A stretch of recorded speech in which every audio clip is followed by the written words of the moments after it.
Some people fail because they're lazy. But the most painful failure is when you had potential and still lost. In a quiet town, there lived a boy named Ollie. He was incredibly smart. Everyone said he could become anything he dreamed of. And Ollie had a dream too. He wanted to become a scientist and work at NASA. His vision was clear. His future looked bright. But there was one problem. Ollie couldn't control his own mind. Every time he sat down to study, his focus slipped away. Sometimes toward his phone, sometimes to Instagram, YouTube, or random thoughts. He often told himself, "It's okay, I'll study later." But that later never came. His parents kept reminding him. His teachers warned him. They all said, "Focus is everything." But Ollie believed that intelligence alone was enough. He thought success would follow naturally. What he didn't realize was this: a brilliant mind without discipline is just a fast car with no steering. One day, Ollie's school held a competitive science test. The top scorer would get a full scholarship to attend a prestigious science camp. Ollie wanted it more than anything. He believed this could be the first step toward NASA. But when the results came, his heart sank. He had failed. His classmates, those who had studied consistently, were celebrating their scores. Ollie stood quietly in the hallway, feeling embarrassed. The same teachers who once smiled at his answers now avoided eye contact. That evening, Ollie sat in his room,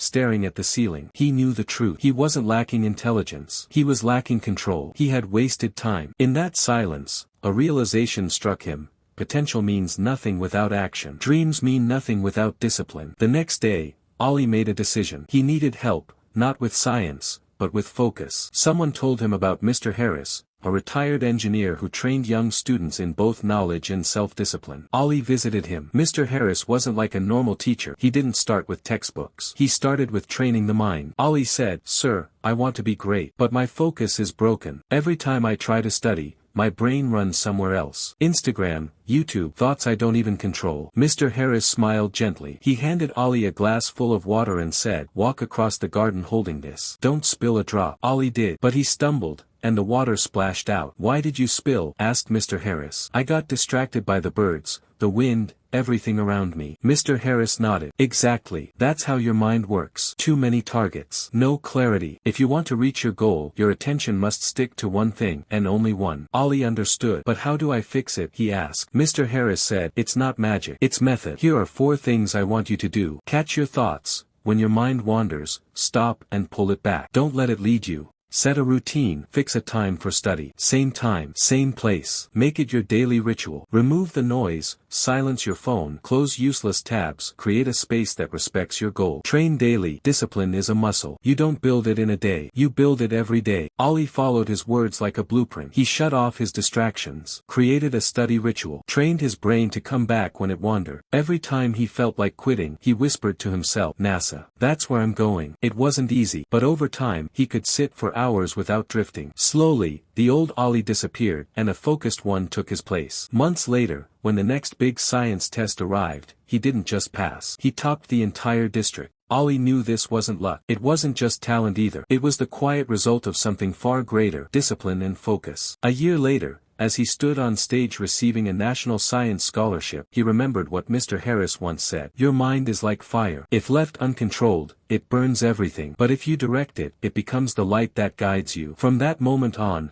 Ollie lived by one rule: control your mind, and it will carry you to your dream. So ask yourself, are you guiding your mind, or is your mind guiding you? If this story spoke to you, share it with someone who needs to hear it. And remember, dreams don't work until you do.